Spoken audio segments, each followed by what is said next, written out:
Stent ఖరీదు 31,000 రూపాయలకి, ఆధునికమైన stent కూడా 31,000 రూపాయలు అయినప్పటికీ కూడా ఈ కార్పొరేట్ హాస్పిటల్స్ కనీసం 1,70,000 రూపాయలు మిగిలిన సేవల గురించి దారుణంగా ఎక్కువ ఛార్జెస్ చేస్తున్నారు అధ్యక్ష. అది ప్రభుత్వము తప్పనిసరిగా ఏదో విధమైన కంట్రోల్ రాకపోతే సామాన్యుడు సగటు జీవితాలే నాశనం అయిపోయి ఆస్తులు అమ్ముకుని ఇటువంటి పరిస్థితి ఏర్పడుతుంది అధ్యక్ష. హాస్పిటల్స్ తమ సేవలకు ఎంత ఫీజు వసూలు చేస్తారో బోర్డు మీద వివరాలు అందుబాటులో ఉంచాలి అధ్యక్ష. అవుట్ పేషెంట్స్ కూడా ఏ స్పెషలిస్ట్ ఎంత వసూలు చేస్తున్నారు అనేది కూడా తెలియజేయవలసిన అవసరం ఉంది అధ్యక్ష.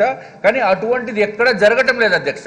హాస్పిటల్కి వెళ్ళిన తర్వాత ఈ స్టెంట్ ఖరీదైతే తగ్గింది, కానీ ఇది కాకుండా వేరే ఇతర వస్తువుల రూపంలో మాత్రము చాలా దారుణంగా దోచేస్తున్నారు అధ్యక్ష. అల్ట్రా ఐవి క్యాన్ అధ్యక్ష, అది 5 రూపీస్ 17 పైసలు అధ్యక్ష, 5 రూపాయలు 17 పైసలు. అదే కార్పొరేట్ హాస్పిటల్లో ధర అయితే అధ్యక్ష 120 రూపాయలు అధ్యక్ష.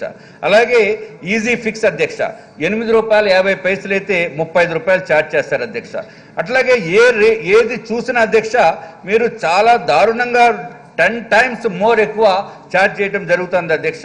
ఈ రేట్లు కేంద్ర ప్రభుత్వం తగ్గించిన తర్వాత కూడా రేట్లు మామూలుగా తగ్గకపోతే ఏ విధమైన నియంత్రణ మనం చేసుకురావాల్సిన ఎట్లాగా అవుతుంది అధ్యక్ష? చాలా ఇబ్బంది పడుతున్నారు అధ్యక్ష.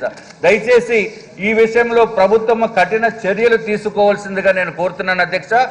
దాని మీద కూడా ఎంక్వైరీ వేయాలని చెప్పి మేము ఇదివరకు కూడా కోరడం జరిగింది, కానీ ఎవరు మాట్లాడరు అధ్యక్ష. అదేంటో నాకైతే అర్థం కాదు అధ్యక్ష. దయచేసి మీ ద్వారా ప్రభుత్వాన్ని నేను కోరుతున్నాను అధ్యక్ష.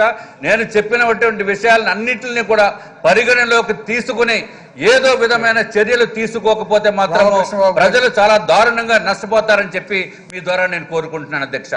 నోటిఫై చేశారు ఆ రేట్లకి ప్రైవేట్ హాస్పిటల్లో, అదేవిధంగా గవర్నమెంట్ హాస్పిటల్ కూడా స్టంట్ ఖరీదు ప్రకారంగా అమ్ముతున్నారు అధ్యక్ష.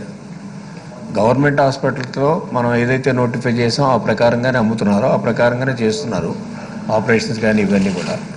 కార్పొరేట్ హాస్పిటల్కి వచ్చేటప్పుడు in addition to stent cost మాత్రం సేమ్, ఇందాక ఎమ్మెల్యే గారు చెప్పినట్టుగానే, బట్ ప్రాసెస్ ఛార్జెస్ ఎక్కువ వేస్తున్నారు అనేటువంటి ఇన్ఫర్మేషను తప్పకుండా ఉంది అధ్యక్ష. ఎప్పుడైతే స్టంట్ కాస్ట్ నోటిఫై చేయని ముందు ఏ విధంగా అయితే ఎంతకైతే ఆపరేషన్ చేసేవారో అంతకే ఇంచుమించు స్టంట్కి తక్కువ చేసినప్పుడు కూడా ప్రాసెస్ రేట్లు పెంచినట్టు కనపడుతుంది అధ్యక్ష.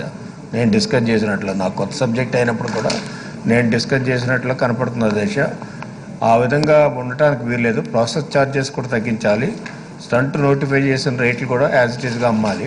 అప్పుడు కామన్ మ్యాన్కి సరి అయినటువంటి రేటుకి ఆపరేషన్ జరిగేటువంటి అవకాశం ఉంది అధ్యక్ష. మీరు కూడా డాక్టర్, మీకు తెలుసు. అదేవిధంగా ఈ బోర్డ్స్ డిస్ప్లే అనేటువంటిది కంపల్సరీగా పెట్టాలి. ఎందుకంటే ఈ డిఫరెన్స్ కార్పొరేట్ హాస్పిటల్లోనే వస్తుంది.